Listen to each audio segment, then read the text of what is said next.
آپ حکومت کے ظاہر اتحادی ہیں، وفاقی وزیر ہیں. اب حکومت یہ کہہ رہی ہے کہ سندھ میں گورنر راج لگ سکتا ہے. اس کے علاوہ وزراء نے یہ بھی کہا کہ سندھ ہاؤس پر آپریشن ہو سکتا ہے. وزیر اعظم کے حوالے سے بیان آ رہا ہے کہ انہوں نے میٹنگ میں کہا کہ میں کسی کو نہیں چھوڑوں گا. کیا حکمت عملی ہونی چاہیے اس وقت حکومت کی؟ دیکھیے جی، گورنر راج اگر سندھ پہ لگانا ہے فیڈرل گورنمنٹ نے تو اس کی کوئی نہ کوئی جسٹیفیکیشن تو دیں گے نا. اس کی کیا justification I fail to understand کہ اس کی کیا جسٹیفیکیشن ہوگی کہ جی کس لیے سندھ میں گورنر راج لگنے جا رہا ہے، کیا وجہ ہے. ہمارا تو یہی مشورہ ہے پرائم منسٹر کو کہ بہت سوچ سمجھ کر اپنے قدم اٹھائیں، بہت سوچ سمجھ کر فیصلے کریں. میں پہلے دن سے کہہ رہا ہوں کہ خدا کے لیے یہ جو انڈر 16 ٹیم ہے اور یہ جتنے آپ کے مشیر ہیں جو یہ آپ کو مشورے دے رہے ہیں کہ یہ کر دیں اور وہ کر دیں اور فلاں کر دیں، یہ ان سے تھوڑا سا ذرا پرہیز کریں اور وہ فیصلے کریں جن کو وہ سمجھتے ہیں کہ اس وقت ملک کے لیے بہتر فیصلے ہوں گے، وہ فیصلے کریں. فردر کیوس کی گنجائش میرا نہیں خیال کہ موجود ہے. صاحب اس وقت ظاہر ہے آپ کو بھی بہت زیادہ اپوزیشن کہہ رہی ہے کہ آپ ان کے ساتھ جائیں، مگر اس وقت صورتحال یہ ہے کہ اگر یہ 24 نہ بھی ہوں تو 10 سے 12 تو آ گئے ہیں میڈیا کے سامنے. آپ کے بغیر بھی یہ کامیاب ہو جائے گی، تو ایسی صورت میں اب آپ کیا فیصلہ کریں گے؟ ہر پارٹی فیصلے کے بہت قریب پہنچ چکی ہے. اب یہ اگلے 1-2 روز میں دیکھیں یہ عدم اعتماد سے پہلے ہی فیصلہ ہونا ہے نا. اب جس طریقے سے پرائم منسٹر صاحب کو بریف کیا جا رہا ہے، جس سے دیکھیں نا، اگر وزراء آ کر کہیں کہ یہ اس کے باپ کے ووٹ ہیں، یہ اس کے فلانے کے ووٹ ہیں، اگر یہ لینگویج استعمال ہونی ہے تو میرے خیال میں اور فردر نقصان اٹھا لے گی یہ گورنمنٹ. مگر جو لوگ پہلے ہی سندھ ہاؤس میں چلے گئے ان کے لیے اگر اچھے الفاظ استعمال بھی کر لیں تو انہوں نے کون سا مان جانا ہے؟ وہ کہہ رہے ہیں یہ پیسے انہوں نے لیے ہیں. الفاظ استعمال کرنے سے نہیں ماننا تو کون سی اخلاقی قدریں یہ اجازت دیتی ہیں کہ آپ گالی گلوچ پہ اتر آئیں؟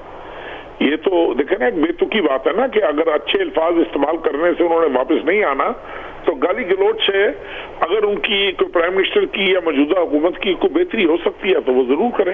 اس میں ہم کیا کہہ سکتے ہیں؟ صاحب آپ کا ظاہر سیاسی تجربہ ہے، آپ کو لگتا ہے یہ ایک جینوئنلی ناراض اراکین ہیں جو حکومت کے رویے سے ناراض ہو کے اتنے سارے آ گئے ہیں، یا پیسہ چل رہا ہے اس وقت جو حکومت الزام لگا رہی ہے؟ یہ جو اکثریت ہے MNAs کی جن کو دکھایا جا رہا ہے، اب میں بھی 3.5 سال سے ان کے ساتھ کام کر رہا ہوں، یہ تو جنرلی ان کی بہت زیادہ کریبنگ ہوتی تھی، یہ بہت ناراض ہوتے تھے اور یہ مطلب اچھا خاصا ان کی وہ عجیب سی ان کی پوزیشن ہوتی تھی اس میں.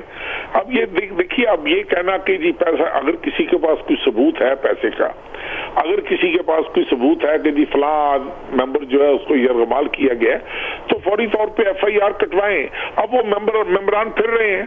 آج میں نے انہی منحرف اراکین میں سے 4 کو منسٹرز انکلیو میں نے ان کو خود دیکھا ہے، یہ گھوم پھر رہے تھے. مجھے تو نہیں لگ رہا کہ ان پہ کیا پابندی ہے اور کیا نہیں ہے، لیکن of course they are in the safe custody اور وہاں پر وہ بیٹھے ہوئے ہیں. اور یہ ماحول بھی اگر اس دن یہ ایک ایڈونچر نہ ہوتا پارلیمنٹری لاجز پر چڑھائی کرنے کا تو شاید یہ نوبت بھی نہ آتی. ایسا پھر مجھے یہ بتائیے گا کہ اس ساری کی ساری صورتحال میں ہمارے ساتھ خالد مقبول صدیقی صاحب ابھی موجود تھے اور انہوں نے کہا کہ اب جو صورتحال دیکھیے آج، اس میں وزیر اعظم کا بچنا مشکل لگتا ہے. اگر وہ چاہیں تو 5 سال تک کے لیے 2023 تک کے لیے تحریک انصاف کی حکومت کو بچا سکتے ہیں. آپ کیا کہیے گا؟ دیکھیں جی، یہ بالکل ان کی بات. خالد مقبول صدیقی صاحب ایک منجے ہوئے پرانے سیاستدان ہیں اور کوئی پہلی دفعہ تو وہ اسمبلی میں نہیں آئے، لیکن یہ تو دیکھیں یہ تو purely the ball is in the court of the PTI. وہ پرائم منسٹر صاحب نے فیصلہ کرنا ہے. میرے خیال میں خالد مقبول صدیقی صاحب کی بات میں بڑا وزن ہے.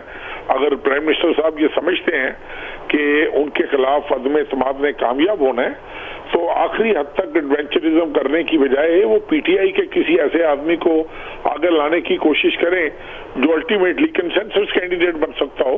تو میرے خیال میں this is again not a bad suggestion.